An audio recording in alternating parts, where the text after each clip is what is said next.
तो इस हायरार्की को समझने के लिए नॉर्मली शास्त्र में इसके 4 लेवल बनाए गए हैं माइंड के, या माने गए हैं। साइंस, जो मॉडर्न साइंस है, वो थोड़ा अलग मानता है। उस पर मैं बाद में आऊंगा। पहले जो शास्त्र कहती है, हमारी जो पुरातन पुरातन जिसको कह सकते हैं, जो जानकारियां हैं, वो इसको 4 लेवल में विभक्त करती हैं या डिवाइड करती हैं। पहला लेवल जिसको कहते हैं मनस। मनस मतलब माइंड, मन, वेरी सिंपल, द स्टोरेज।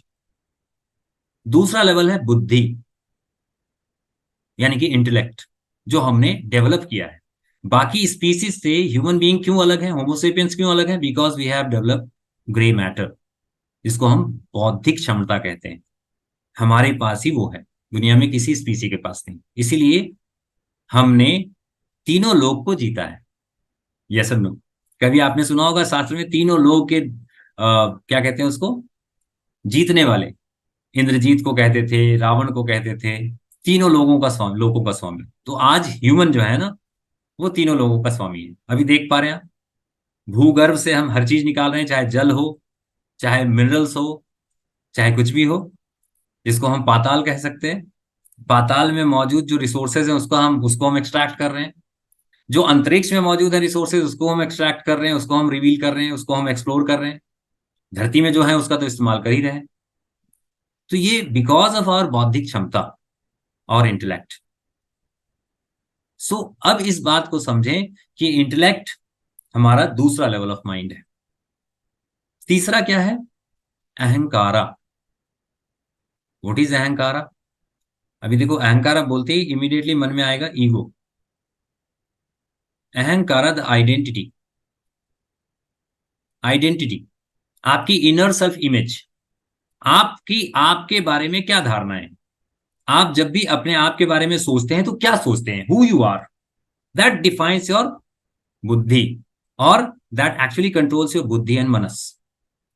आप उन्हीं चीजों को देखते हैं जिस तरह से आप अपने आप को मान रहे होते हैं। आपकी मान्यताएं जो आपके बारे में है, दुनिया उसी परिदृश्य में आपको दिखाई देंगी, द पर्सपेक्टिव। मैंने एक छोटी सी कहानी बताई थी, और उस कहानी में मैंने, शायद बहुत लोगों ने सुना होगा, एक बार दोहरा देता हूँ। छोटी सी कहानी है। एक बार का वाकया है। एक शहर में बहुत अच्छी दही जलेबी की दुकान थी। एक कवि अपने घर से निकला सफर को, और उसको लगा कि दही जलेबी खाने का बहुत अच्छा मौका है खाने का, तो खा लेता हूँ। और वो उस दुकान पे गया दही जलेबी खाने को, लेकिन वहीं पे ढंढन की आवाज हो रही थी लगातार। एक्चुअली वो आवाज एक कौवे के द्वारा की जा रही थी, क्योंकि वो दही खाने का प्रयास कर रहा था, वो जूठे बर्तनों से। अब ये अनोइंग लग रहा था, तो दुकान का जो मालिक था, उसने एक कोयले का टुकड़ा उठाया और कौवे को भगाने के लिए दे मारा।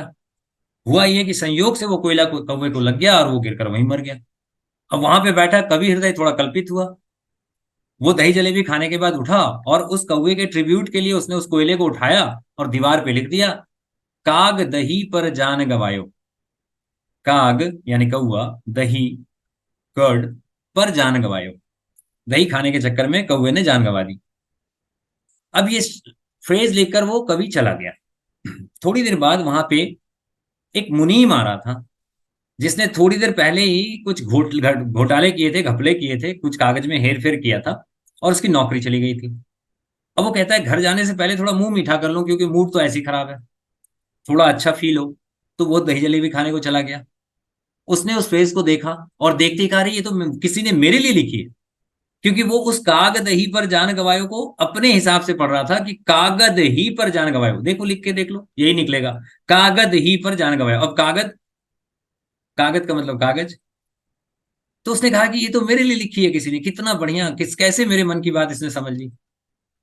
अब वो उस सुर में गाते हुए चला गया। थोड़ी देर बाद एक और व्यक्ति आ रहा था। संयोग से उसकी लड़ाई हुई थी उसकी पत्नी के साथ। उसने कहा, पत्नी के साथ तो लड़के आया हूँ, मूड थोड़ा अच्छा करता हूँ दही जलेबी खाकर। अब बाकी महिलाओं से क्षमा प्रार्थी हूँ, और क्षमा मांगते हुए इस फेज को कह रहा हूँ। अब वो वहां पे पहुंच गया, दही जलेबी खाई, तभी उसके उस लाइन पे नजर पड़ी, और उसने कहा कि अरे, किसने लिखा? ये तो मेरे लिए लिखा है, मेरी कहानी लिख दी एक एक एक एक फेज में, एक सेंटेंस में। क्योंकि वो उस काग दही पर जान गवायो नहीं पढ़ रहा था उस फेज को, वो पढ़ रहा था, का गदही पर जान गवायो। आई एम सॉरी, बट ये है, जस्ट मेटाफर है। सो अब उसने इसको इस तरह से पढ़ा, और अपने आप को थोड़ा खुश कर लिया। तो अब यहां पे वो कवि लिखते हैं, जा की रही भावना जैसी, प्रभु मूरत देखी तिन तैसी। भावना आपके आइडेंटिटी से उत्पन्न होता है, who you are, what you are. इस चीज को समझ लो। सो आइडेंटिटी, अहंकारा तय करती है कि आप क्या देखेंगे, किस प्रकार देखेंगे, आप उसके मायने क्या निकालेंगे, और उसको किस प्रकार प्रोसेस करके अपने माइंड के अंदर स्टोर करेंगे, जो आपके भविष्य को तय करेगा।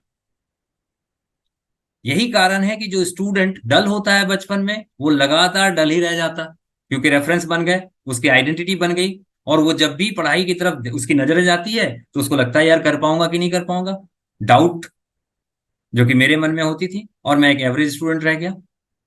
लेकिन जो हमेशा से ग्रेड 1 स्टूडेंट रहा है, किसी कारण से उसको अच्छी नर्चरिंग मिल गई और वो शुरू से ग्रेड 1 स्टूडेंट रहा, तो वो जब भी किसी चीज को देखेगा तो वो कहेगा मैंने कल ऐसे किया है कुछ चीजों को, आज भी कर लूंगा। जबकि सिलेबस एक ही है, टीचर एक ही है, एक ही बुक है, सब कुछ एक है, उसके बाद भी दो स्टूडेंट दो तरह के मार्क्स ला रहे हैं बिकॉज ऑफ आइडेंटिटी। अब ये अलग बात है कि भाई पहले वाला क्यों अच्छा मार्क्स ला रहा है, दूसरे वाला क्यों बुरा ला रहा है, या हमारे मन में नेगेटिव चीजें क्यों आ रही हैं। कुछ लोग तो बहुत अच्छा कर रहे हैं, हमसे बहुत कमतर हैं, कम योग्यता रखते हैं, हमसे बुरे माहौल में पले बढ़े हैं, उसके बाद भी हमसे बेहतर कर रहे हैं। तो इसका कारण एकमात्र है references, the past references which you have stored from the childhood और फ्रॉम जनरेशंस। सो ये जो चौथा लेवल हमारा इसके बाद जो आता है उसको कहते हैं चित्त।